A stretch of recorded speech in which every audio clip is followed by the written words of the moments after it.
Attorney Ricky Tumutorgo, nagtataguyod ng katotohanan, nakikipaglaban para sa bayan. Ang ikinaso kay Sara Duterte, mga kabunyog, ay grave threats. Grave threats ang ikinaso kay Sara. Tungkol saan itong grave threats na ito? Ito na rin yung ground sa article, isa sa mga articles of impeachment. Sa articles of impeachment, grave threats, ano yata ito? Pang-apat eh. Pang-apat sa articles of impeachment, pero unang tinalakay. Ngayon, kaya yung mga nagsasabing mga DDS dyan, ay kung may matibay na ebidensya kay BP Sara, bakit hindi siya kinakasuhan? Bakit impeachment lang? Ito na. Kung hinahanap nyo kaso kay Sara Duterte, ito na. Kinumpirma ng Department of Justice na naisampa na sa korte ang reklamong grave threats laban kay Vice President Sara Duterte. Sinabi ni Department of Justice spokesperson Attorney Polo Martinez na ang reklamo isinampa sa Office of the Clerk of Court ng Quezon City Regional Trial Court 1:30 kaninang hapon. So good afternoon. Today, August 11, 2026, at around 1:30 p.m., we confirm that the criminal information for grave threats was filed against Vice President Sara Zimmerman Duterte. The charge is for grave threats under Article 2A2 of the Revised Penal Code in relation to Section 6 of Republic Act Number 10175 of the Cybercrime Prevention Act. So for context, this is the same matter referred to by the NBI to the DOJ, and which is currently one of the subject of the current ongoing impeachment proceedings against the Vice President. Hindi naman nasabi ni Martinez kung sino ang naghain ng kaso. Ang reklamo laban sa Vice Presidente ay nagugat sa kanyang pahayag noong 2024 na nagsabing kumuha umano siya ng isang hitman upang ipapatay sina Pangulong Ferdinand Marcos Jr., First Lady Liza Araneta Marcos at dating House Speaker Martin Romualdez. Grave threats po ang ikinaso. Ngayon, makukulong ba si Sara? Bailable naman po yan. Bailable naman po yan. 120,000 ang bail niyan. Hindi ito ordinaryong grave threats. May aggravating ito. Bakit ay may aggravating? Ano ang aggravating? Ang aggravating ibig sabihin pampabigat. Kumbaga, ang ordinary kasing grave threat, medyo mababa ang sentensya at piyansa niyan.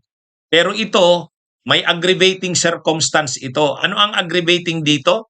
Ang aggravating dito, cybercrime kasi ito eh.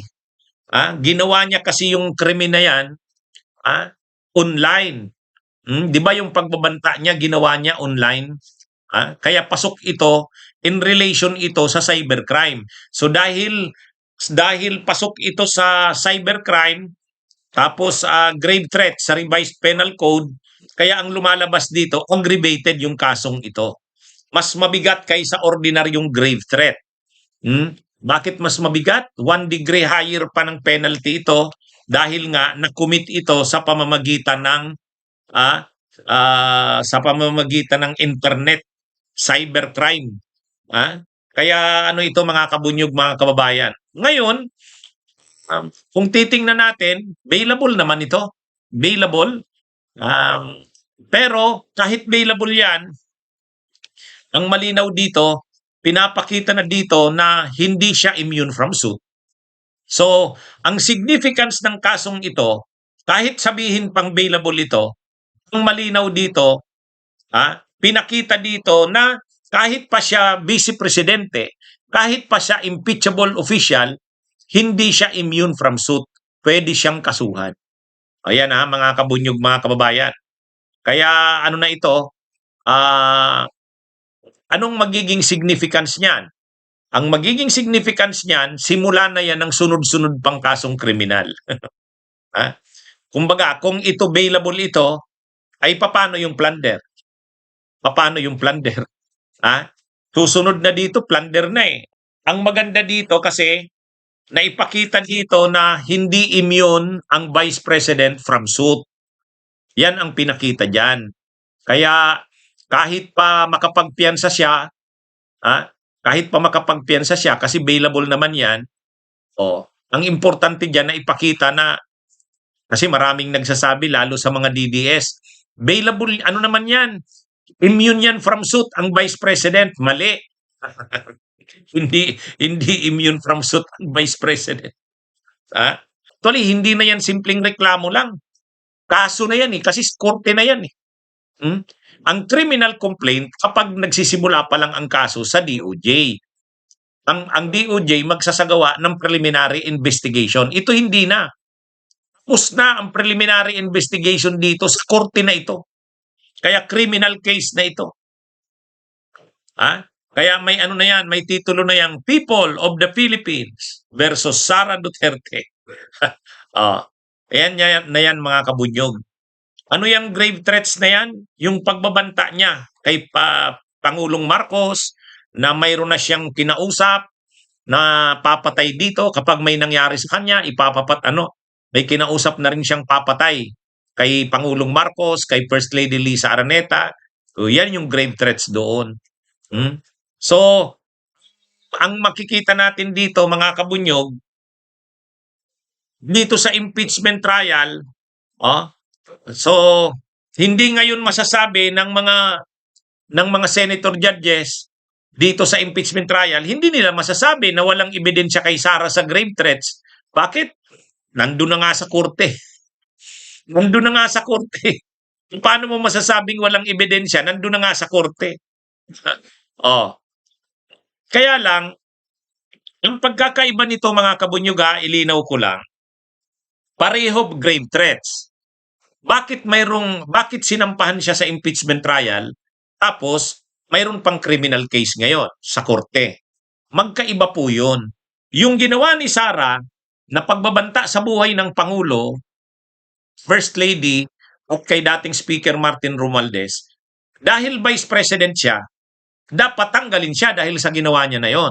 Dapat matanggal siya sa pagka-Vice President. Betrayal of public trust yun. Vice President ka, nagbabanta ka sa buhay ng Pangulo. Hindi tama yon. Yan yun, kaya pasok ngayon sa impeachment. Pero, yung impeachment na yan na grave threat, ang magiging parusa lang sa kanya dyan, tanggalin siya sa pagka-Vice Presidente. Pagkatapos, hindi na siya pwedeng tumakbo sa mga susunod na elections. Yan yung impeachment. Pero, ang ground sa impeachment, isa doon, itong grave threat. Ngayon, bakit na naman sinampahan pa rin siya ng grave threat samantalang nandun na sa impeachment? Iba nga, ang impeachment, pagtanggal lang sa kanya sa pagka-Vice Presidente at hindi na pagpapatakbo sa kanya. Pero, kahit naman makonvict siya sa impeachment, hindi siya makukulong. Kasi hindi naman criminal case ang impeachment. Ngayon, kung gusto talagang makulong si Sara dahil diyan sa pagbabanta niya na yan sa buhay ng Pangulo, ito na yon. Ito na yung kaso sa korte. Kaya itong kaso sa korte, criminal case ito. Hiwalay ito. Ngayon, mauuna ba muna ang impeachment? Hindi naman. Sabay yan. Ibig sabihin, pwedeng ongoing pa ang impeachment trial, naghihiring pa sa RTC. Pareho yan. So dito, ang mangyayari dito, sa susunod na mga araw, maglalabas na ng warrant of arrest kay Sara dito. Hindi mga kabunyog. Maglalabas ng warrant of arrest. Hindi naman pwedeng hindi siya issuehan ng warrant of arrest. Maglalabas po ng warrant of arrest dyan. Pag naglabas ng warrant of arrest, magpapiyansa si Sara niya. Magpapiyansa si Sara niya. Kaya makikita natin sa susunod na mga araw, aarestuhin si Sara aarestuhin yan. Bakit? Katulad din niya katulad din niya ng iba pang mga akusado. Aarestuhin yan, tapos makakapagpiyansa kasi bailable naman yan. Ayan mga kabunyog. Kaya, kumbaga, bakit naman ganon? Yun na nga, itong kaso sa korte, criminal case ito, pero grave threat pa rin. Sa susunod na mga araw, maglalabas ang korte dito, ang Regional Trial Court ng Quezon City, ng warrant of arrest kay Sara Duterte. Bakit siya maglalabas ng warrant of arrest? Kasi criminal case yan . Criminal case yan. So, ang tanong ngayon, hindi ba immune from suit ang Vice President? Hindi po. Bunyog!